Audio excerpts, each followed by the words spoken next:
Bonjour, aujourd'hui je vais vous parler d'un sujet délicat parce que c'est un sujet très intime. On va parler des mycoses vaginales. Alors désolé messieurs, cette vidéo s'adresse aux femmes. J'ai reçu une cliente de 22 ans qui avait des mycoses à répétition qui lui pourrissaient la vie, vraiment.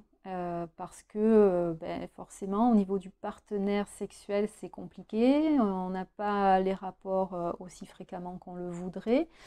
On peut avoir même peur d'avoir des rapports sexuels parce que le frottement va favoriser l'apparition de mycoses vaginales, la chaleur aussi. Donc c'est très compliqué à cet âge-là de se demander aussi ce qui ne va pas. C'est difficile d'en parler. On a un peu honte, ça touche notre partie intime, vraiment la plus intime, et c'est un sujet peut-être tabou pour certaines personnes.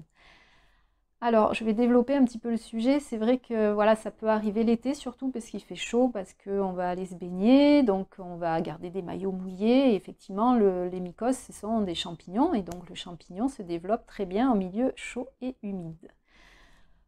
Bon, votre médecin généraliste va vous conseiller une crème antifongique et des ovules antifongiques qui vont régler le problème momentanément, puisque effectivement ça va soulager, ça va,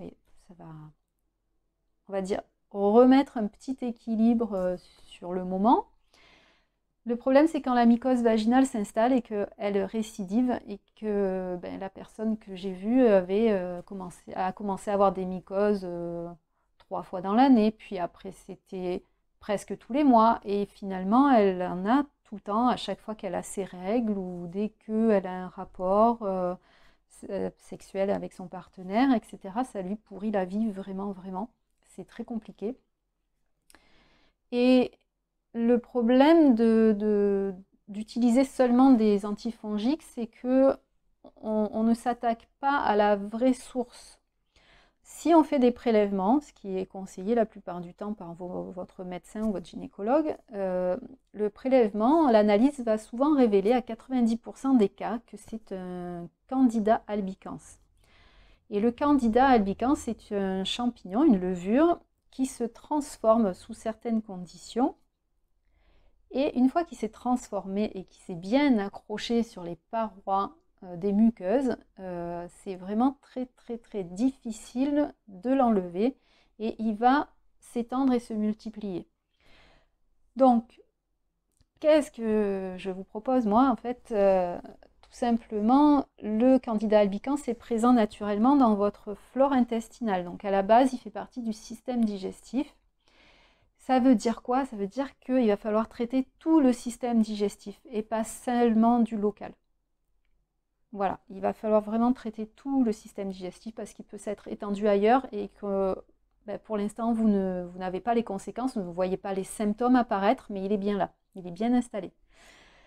La deuxième chose à faire aussi, c'est d'arriver à diminuer l'acidité de tout l'organisme. Et ça prend quand même du temps parce que vous êtes acidifié sur plusieurs années et pour retrouver un pH plus en rapport avec plus neutre, on va dire, ça va être aussi long. Et du coup, ça demande tout un programme et ça demande forcément d'être accompagné parce que c'est difficile de suivre un programme tout seul, de rester motivé et de savoir exactement dans quelle direction aller, comment faire, comment procéder. Voilà, si ce que je viens de vous partager vous touche et vous vous sentez concerné, vous avez du mal à en parler autour de vous et que voilà, ou votre médecin vous a déjà parlé de candidose et ne vous a pas proposé autre chose que des antifongiques et que vous voulez essayer des méthodes naturelles, je vous propose de me laisser un commentaire en dessous de cette vidéo et je me ferai un plaisir de vous répondre. Et je vous dis à bientôt.